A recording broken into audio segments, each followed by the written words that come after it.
Welcome everyone to Sacred Texts Summarized. Today, I invite you on a journey through one of the most transformative frameworks in Buddhist teaching, the Eightfold Path. This profound guide has served as a practical roadmap for ethical living and spiritual growth for over 2 millennia. Our discussion will be both reflective and conversational, yet firmly rooted in Buddhist scholarship and philosophy. Whether you're familiar with these teachings or encountering them for the first time, I hope you'll find meaningful insights that apply to your everyday life. The Four Noble Truths and the Eightfold Path. Let's begin by setting the context of how the Eightfold Path arises in Buddhism. The Buddha's teachings hinge on what are known as the Four Noble Truths. The first truth is that life in its ordinary form contains suffering or dukkha. The second truth asserts that the origin of suffering is craving or attachment. The third truth reveals that the cessation of suffering, nirvana, is possible. The fourth truth presents the Eightfold Path as the practical means to end suffering. At first glance, the word suffering may sound rather grim, but the Buddha pointed this out not to paint life as miserable, but rather to identify a universal challenge. By diagnosing the problem, suffering, and identifying its root cause, attachment, he sets the stage for a genuine solution, the Eightfold Path. Importantly, the Eightfold Path is not a linear checklist. You don't strictly complete step 1 and move on to step 2. Instead, these 8 elements are interrelated, supporting one another in a holistic way. Think of them like the interconnected spokes of a wheel. Each spoke is essential to the wheel's integrity. When we practice these 8 elements, right view, right intention, right speech, right action, right livelihood, right effort, right mindfulness and right concentration, we orient ourselves toward greater inner freedom, clarity and compassion. Maybe you felt lost in chaos or yearned for a sense of balance when life became overwhelming. If so, know that this ancient roadmap can help orient your day-to-day decisions, big or small.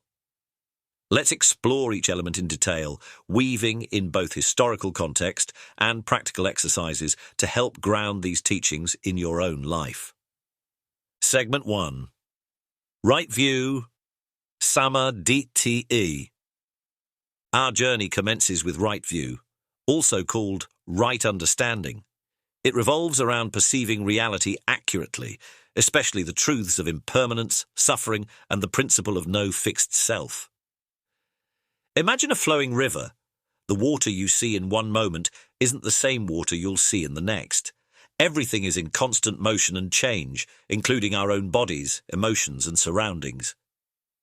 Yet, how frequently do we cling to what feels permanent, our possessions, relationships, identities?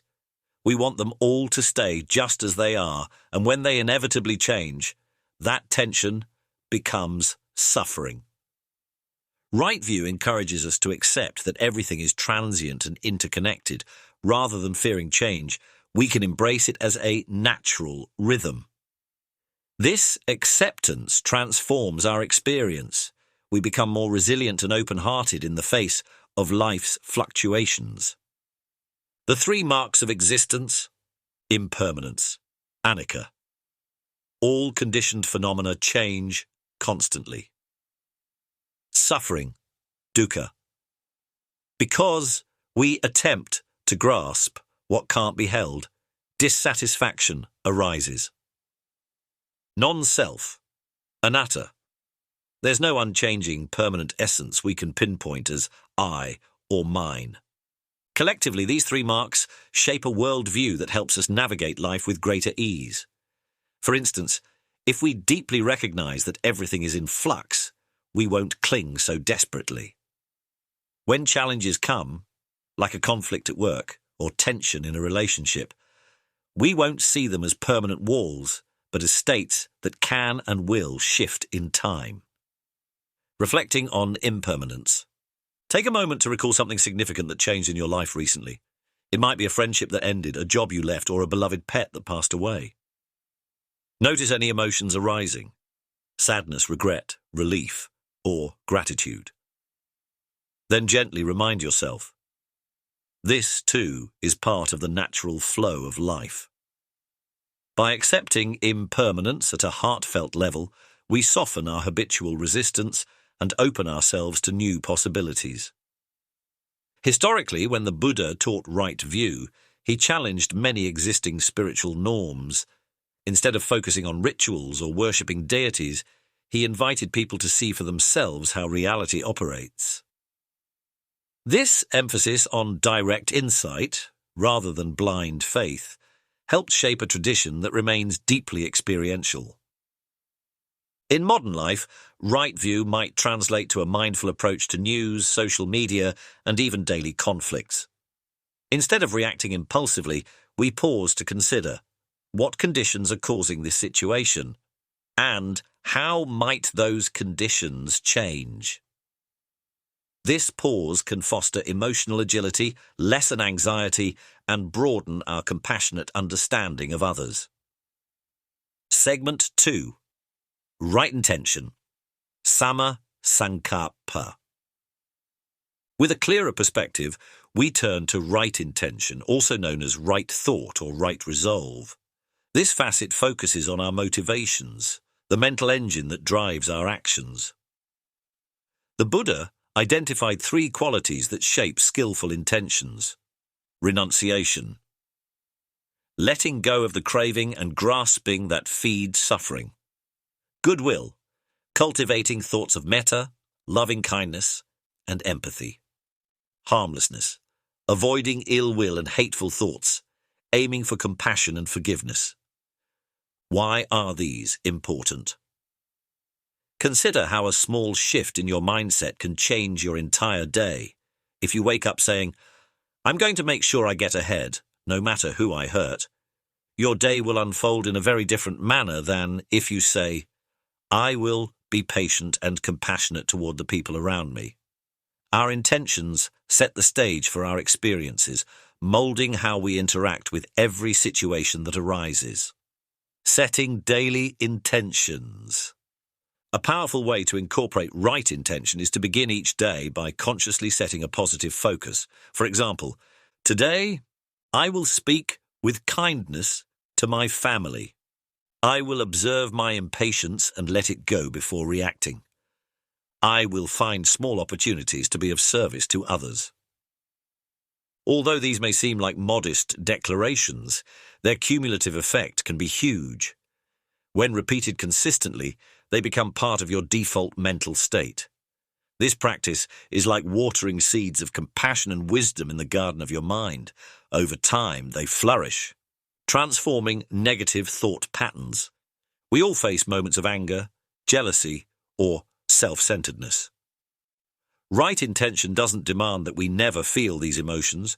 Rather, it calls us to recognize them without feeding their momentum.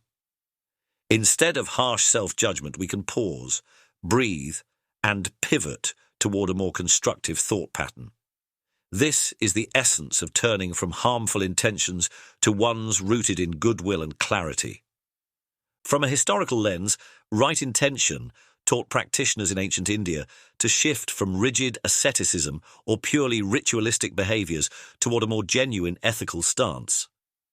Buddhists were encouraged to examine their hearts and minds honestly. That same honest introspection applies today. Why am I doing what I'm doing, and how might I align my underlying motives with kindness and generosity? Segment 3. Right speech, samavaka. Next, we arrive at right speech, an element that feels especially relevant in our hyper-connected digital age. Spoken words have immense power. They can heal, encourage, and unite, or they can alienate, wound, and destroy. The Buddha's criteria for right speech. Is it true? Is it beneficial or kind? Is it timely? Is it spoken with goodwill? Before letting words escape our lips or our keyboards, we're encouraged to apply these filters. For instance, if you're about to give feedback to a friend, is it factual or is it based on gossip or assumption? Will it help them, or is it just venting your frustration? Is this the right moment, or are they upset and unable to hear it properly? Listening as a form of right speech. We often forget that half of communication is listening. Are you actually hearing the other person's perspective, or are you just mentally preparing your response? Deep listening is a gift to those around you, demonstrating respect and empathy. Modern practice, social media, and texting. Today, much of our speech happens through texts, emails, and social media posts. The same principles apply. Before hitting send, ask yourself if what you're about to convey is true, helpful, and non-harmful. This momentary pause can save relationships and bring more mindfulness to your digital presence. Historically, the emphasis on right speech set Buddhism apart in a time when religious teachings often focused on sacrifices, rituals, or philosophical debates. The Buddha's approach was refreshingly practical. How we speak to one another can either spread compassion or create conflict. That approach resonates just as powerfully now, especially as instant communication can magnify both our best and worst impulses. Segment 4. Right action. Samakamanta. Right action addresses our ethical conduct. It asks us to uphold the principle of non-harm in everything we do. Traditionally, this is framed as abstaining from killing, stealing, and sexual misconduct. But in a broader sense, right action encompasses any deed that promotes well-being and avoids intentional harm. Non-harming and compassion. One of the core Buddhist principles is ahimsa, non-violence. While that may seem straightforward, don't kill, don't hit, don't commit brutal acts, it also reaches subtler levels. Non-harming can mean refusing to spread damaging rumours or not partaking in corporate practices that exploit workers. Compassion may lead you to help the vulnerable, speak up against injustice, or show kindness to animals. Every day. Ethical choices. Think of all the decisions you make each day, from how you treat the barista at the coffee shop to how you handle conflict with co-workers. Are you mindful of the potential harm or benefit in each scenario? Even small acts, like choosing reusable products to protect the environment, can reflect a deep commitment to non-harming. Over time, these micro-actions ripple outward, shaping both personal and societal well-being. Finding balance in modern life. In the complexity of modern life, it's impossible to avoid every instance of harm completely. Our devices and groceries have complex supply chains, and big systems often have problematic practices. But right action asks us not for perfection, but for genuine effort to minimize harm and support goodness. Even if you can't overhaul your entire lifestyle overnight, small, consistent steps, like eating more plant-based meals or donating to effective charities, can be powerful manifestations of compassion. From a historical standpoint, the Buddha's guidance on right action was remarkably pragmatic. He recognized that people have families, jobs, and societal obligations, so he offered a code that's neither about rigid purity nor complacency, but rather mindful navigation of real-world challenges. That same spirit carries forward to the modern day. No matter your context, reflect on how your actions can create less suffering and more kindness for yourself and others. Segment 5. Right livelihood. Sama Ajiva. Right livelihood zooms in specifically on how we earn our living. The Buddha clearly discouraged professions involving harm, such as trading weapons, dealing in living beings, like the slave trade or abusive animal industries, or engaging in deceitful practices. In our age, the distinctions aren't always black and white, yet the principle remains. Does your work cause harm or suffering, or does it help society? Aligning work with values. Think about your own job. Does it reflect your moral compass? If it doesn't, are there steps you can take, advocating for more ethical policies, pushing for environmental reforms, or supporting fair trade supply chains to bring it closer in line with your values? Not everyone has the privilege to immediately quit a problematic job. but each of us can exert some positive influence within our spheres. The calling vis the day job. Some people find that their deepest values and their vocations seamlessly align.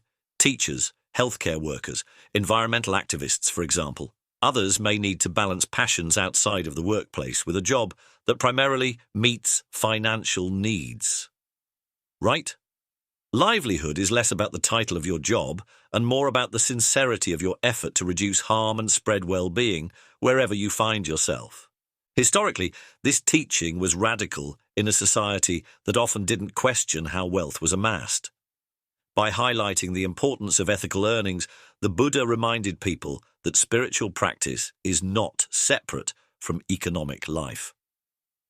Our livelihood is a primary way we engage with the world, so ensuring it's as benevolent as possible is key to living our values.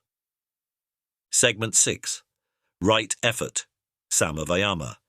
Up to now, we've addressed ethical and perceptual frameworks. Right effort, however, focuses on the energy and diligence we bring to the path. It's about encouraging wholesome states of mind and discouraging unwholesome ones. The Buddhist tradition often lists 4 aspects of right effort: preventing the arising of unwholesome states, abandoning unwholesome states that have already arisen, developing wholesome states that have not yet arisen, maintaining and strengthening wholesome states that already exist, tending the garden of the mind. An old metaphor describes the mind as a garden. We water and nurture beneficial plants like kindness, patience, empathy, while weeding out destructive growths like anger, jealousy, ill will. Right effort is the steady, intentional process of ensuring that garden thrives, identifying the wholesome and unwholesome. In Buddhist psychology, unwholesome doesn't mean you're a bad person if you feel anger or greed. It means these emotional states lead to suffering and unskillful actions when left unexamined. Conversely, wholesome states, like generosity, loving-kindness and clarity, foster peace and harmony. Through consistent practice, we learn to lean into these positive qualities while gently releasing our more harmful tendencies. Overcoming obstacles. Many of us struggle with inertia, doubt or distraction when we try to cultivate spiritual or ethical practices. Perhaps you've set a resolution to meditate daily only to find yourself too tired or uninspired after a long day's work. Right effort invites us to remain gentle but persistent, like a parent guiding a child. We acknowledge the difficulty and then remind ourselves why this practice matters. Historically, the Buddha recognized that mental transformation takes time. In teachings across the Pali Canon, he encouraged gradual improvement rather than sudden miraculous change. This approach is refreshing in a world that often demands immediate results. True growth, the Buddha taught, is cumulative. Each moment of diligent practice builds upon the previous one, eventually reshaping how we experience the world. Segment 7. Right mindfulness, Samasati. Perhaps the most widely recognized of all Buddhist principles in modern culture is mindfulness. From corporate training sessions to smartphone apps, mindfulness has become a buzzword, but in the context of the Eightfold Path, it has profound depth.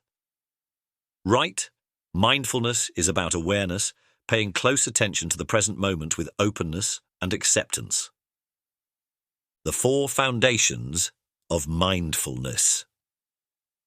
In the Satipatthana Sutta, the Buddha delineates 4 areas to place mindful attention: body, sensations, posture, breathing, and the recognition that the body itself is impermanent. Feelings, observing pleasant, unpleasant, or neutral feelings as they arise and pass.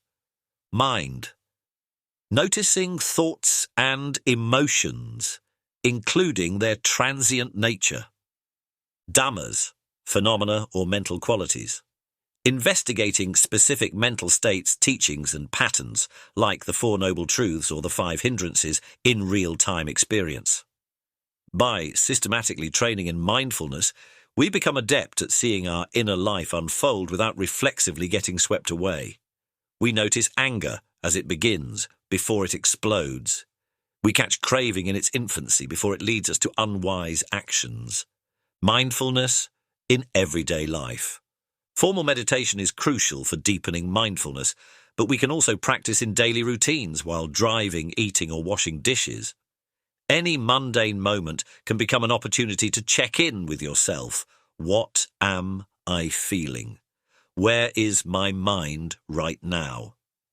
This ongoing practice cultivates a steadier, more compassionate presence in everything we do. Emotional intelligence and self-compassion. As you grow more mindful, you also become more attuned to others' emotions. Recognizing your own anger or sadness equips you to empathize when you see those same emotions in someone else. Moreover, mindfulness fosters self-compassion because when you see your thoughts and feelings without harsh judgment, you begin treating yourself with the same kindness you'd offer a dear friend. Historically, mindfulness was integral to the Buddha's method of direct observation. Instead of relying on speculation or metaphysics, he emphasized looking closely at your own experience. Today, this approach complements modern psychology's focus on self-awareness and emotional regulation. Many studies show that mindfulness can reduce stress, improve mental health, and enhance overall well-being, real-world support for the efficacy of this ancient practice. Segment 8. Right concentration.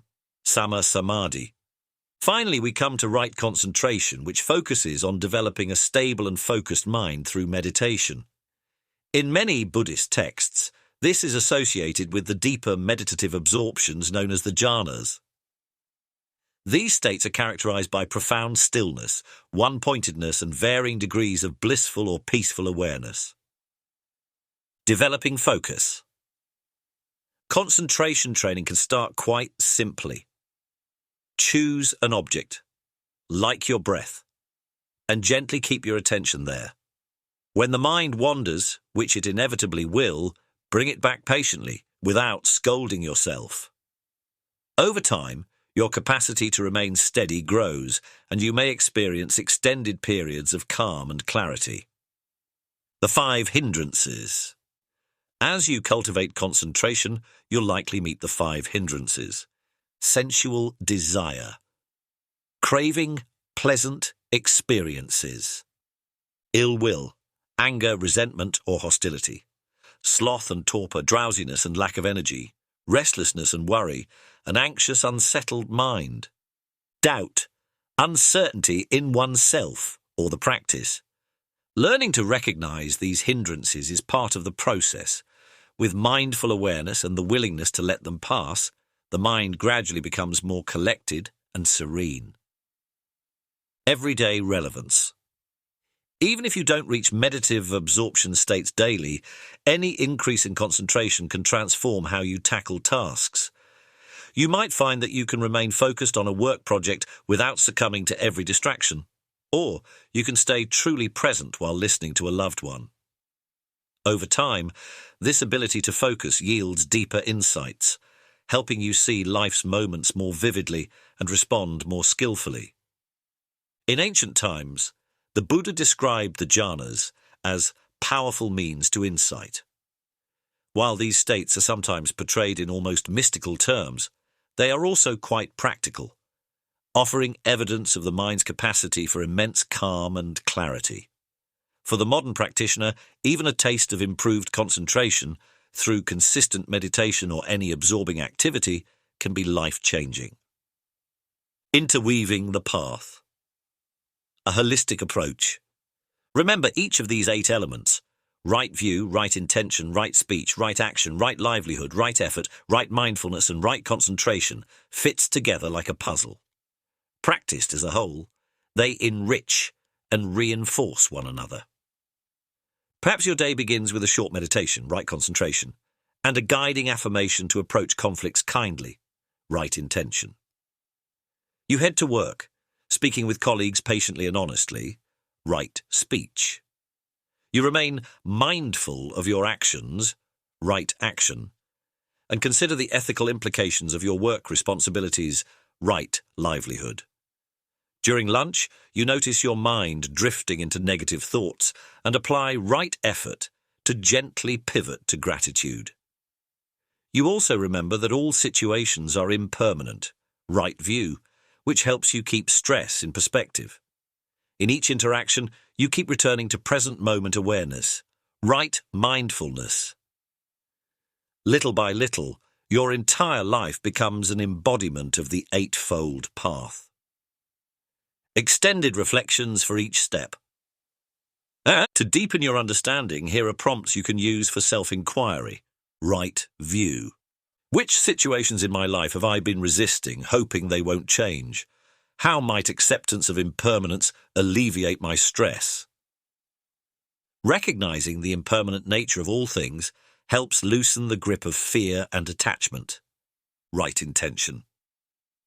Am I acting from greed or goodwill? Where can I interject a kinder motivation into my daily routine? Our intentions shape our actions, guiding us toward empathy instead of selfishness. Right speech.